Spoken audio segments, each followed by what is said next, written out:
তো গাইস বিয়ে খেতে খেতে খেতে সর্দি জল লেগে গেছে, কণ্ঠের অবস্থা একদম বেহাল, কথাই বলতে পারছিলাম না। তারপরে এই যে ফেসবুকে চাকরি করি, ভিডিও দিতেই হবে, কিচ্ছু করার নেই, এটাই বাস্তব বলা ভাইয়াটাও এটাই বাস্তবের কাছে হেরে গেছে। তো যাই হোক, হ্যালো সবাইকে, আসসালামু আলাইকুম। তো আজকে চলে আসছি বিয়ের দিনের ভিডিও নিয়ে। তো বিয়ের দিনে রান্নাবান্নার একটু একটু করে ভিডিও করছি। আর আমি তো শাশুড়ি মানুষ, এত পরিমাণ বিয়েতে আমি ব্যস্ত গাইস, কোনো কাজই করছি না, তারপরেও আমি অনেক অনেক ব্যস্ত। আর আমার ননদেরা রান্নাবান্না করছিল, সেটারই ভিডিও করছিলাম, দেখছিলাম জামাইয়ের জন্য যে জামাইয়ের থালা সাজানো হবে সেটাই দেখছিলাম। আর এই মোরগটা, দেশি মোরগটা আমি পাইছি, মানে আমার বর পাইছে, সেটাই হচ্ছে যে শহরে নিয়ে যাব, সেটা পরিষ্কার করার জন্য একজনকে দিয়ে আসলাম। আর এই মোরগটা হচ্ছে বরের জন্য রোস্ট করা হবে, এই জন্য আগে সুন্দর মতো মশলা মাখিয়ে ভাজা করা হচ্ছে, তারপর এটা মশলার মধ্যে মাখানো হবে। আর এখানে হচ্ছে খাসির মাংস রান্না করা হচ্ছে বরকে দেওয়ার জন্য, আর বরের সাথে যারা যারা আসবে তাদের জন্য। আর এখানে ডিম, মানে সিম্পলভাবে গ্রামে এইভাবেই বরকে আপ্যায়ন করা হয়, শহরে অনেক কিছু করা হয় গাইজ, এটাই বাস্তব, কিচ্ছু করার নেই।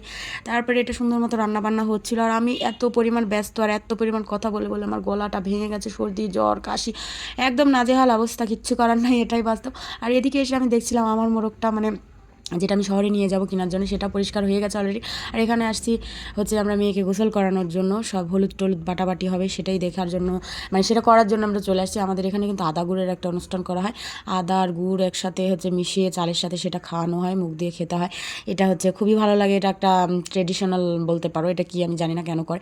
আর এখানে হলুদ বাটা হচ্ছে মেয়েকে মাখানোর জন্য, কারণ আমরা মেয়ে পক্ষ, মেয়েকে হলুদ মাখাবো। এটা একদম গাছ থেকে উঠিয়ে আনা হলুদ, এই হলুদটা বেটে মাখানো হবে। আর আমি সত্যি কথা বলতে আমি কোনো ব্যস্ততা নাই, মানে আমি কোনো কাজই করিনি বিয়ে বাড়িতে, কোনো কাজ না।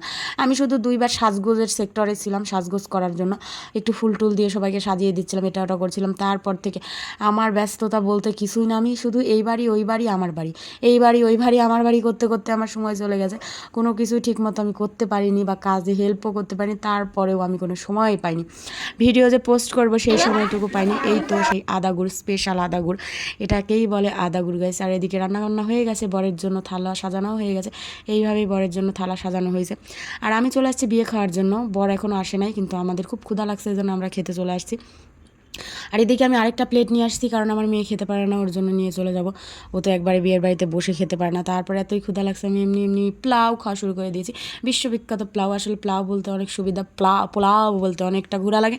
তো তারপরে আমার সেই প্রিয় শসা আর লেবু দিয়ে দিল, এখন ডাল হলেই হয়ে যায়, কিন্তু ডাল সবাইকে দিয়ে দিছে, আমরা এখনও ডাল পাইনি, এইমাত্র ডালটা আসলো। আর বিয়েবাড়ির ডালটা খেতে যে কী পরিমাণ ভালো লাগে গাইস, অনেক অনেক মজা লাগে বিয়েবাড়ির ডালটা খেতে। ডালের মধ্যে একটু লেবু চিপে খাওয়া শুরু করে দিলাম গাইস, এই পর্যন্তই।